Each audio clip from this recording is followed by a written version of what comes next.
Erica. And just to move forward to talk about more music that you guys put out. You put out an Unplugged album, and that was around 1993.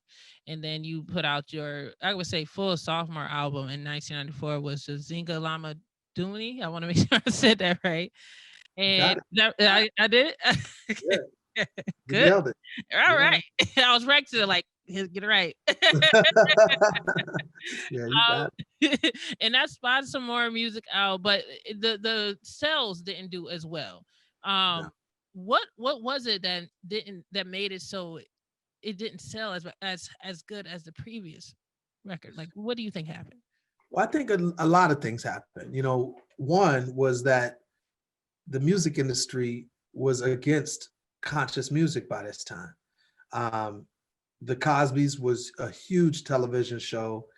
Black filmmakers were making conscious movies like Boys in the Hood, um, uh, Do the Right Thing, so on and so forth. So we really were covering all bases as far as a lot of the media was concerned. We were doing great conscious music with groups like Public Enemy, Arrested Development, X-Clan, um, Poor Righteous Teachers, KRS-One. I mean, you can name a lot of conscious groups, Jungle Brothers, Daylight, Tribe.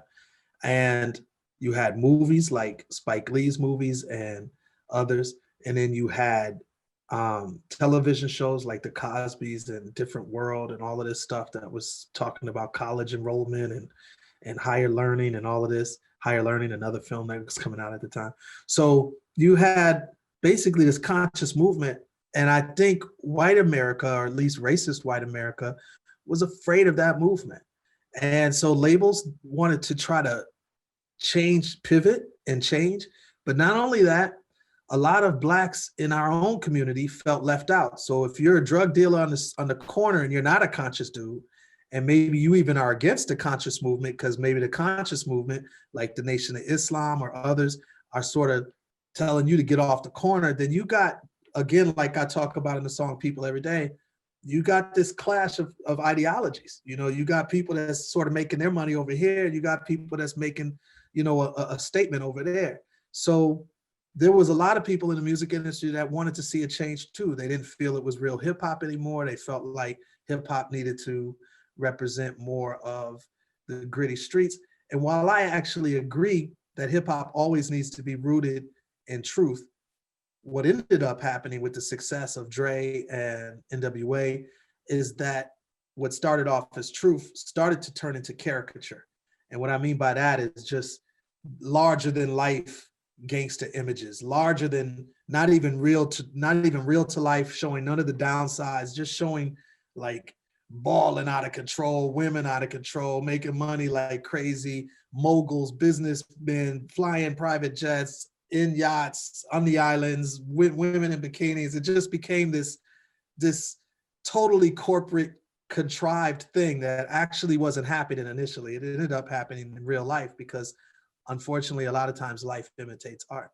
So it was this crazy thing that just sort of took it all over, and Arrested Development was caught in the waves of that. It's like, here's a group that's still talking about consciousness at a time when people wanted to move on to moguls and they wanted to be like, yo, I want to make big bucks. And it was just a totally different movement.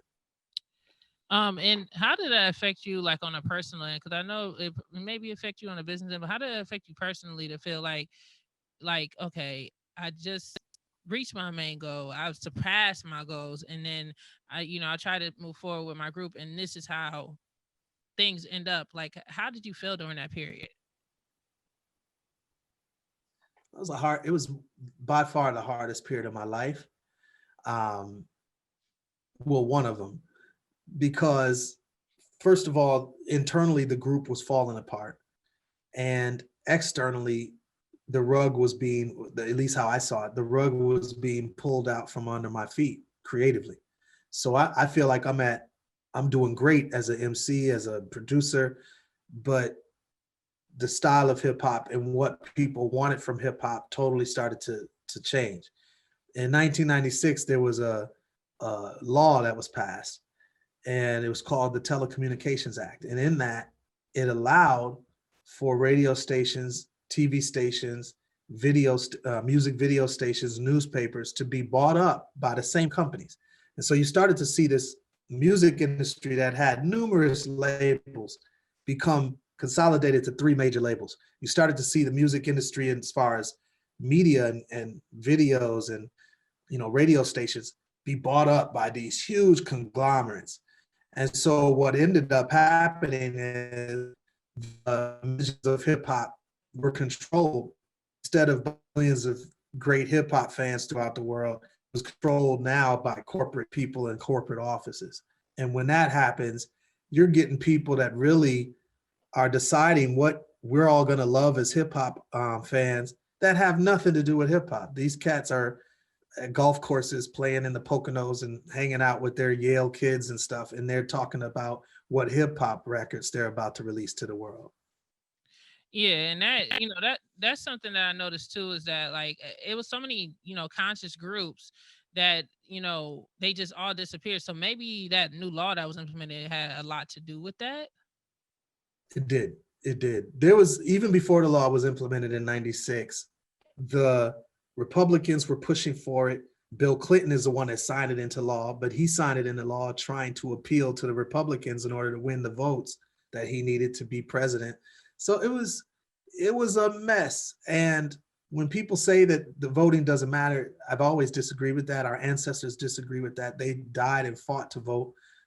It does matter. Now, it may not matter with some of the things we're trying to change in every area. So like for people to think that voting is going to change everything for us, that's the wrong goal to have for voting, no matter voting locally or nationally for president.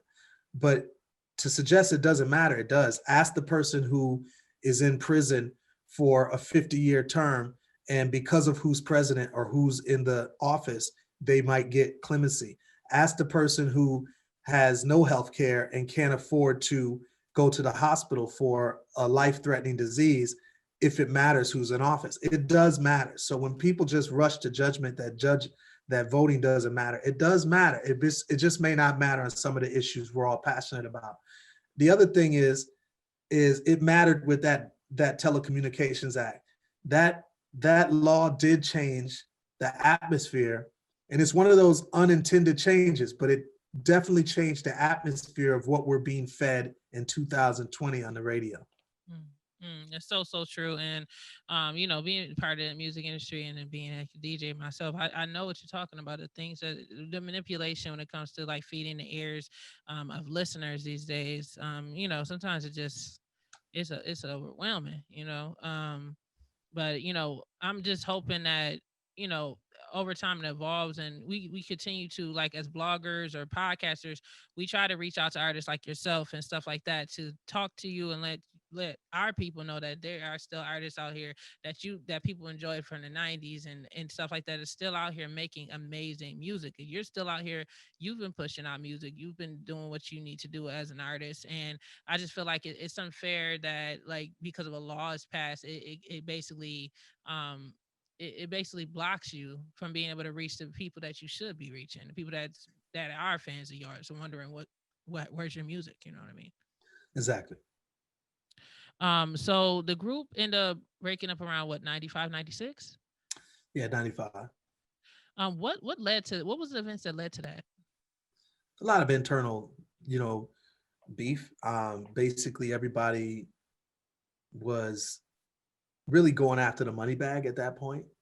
And just the creativity, the camaraderie, the vision, the forward vision of what we can accomplish together became way less important than making sure everybody gets paid.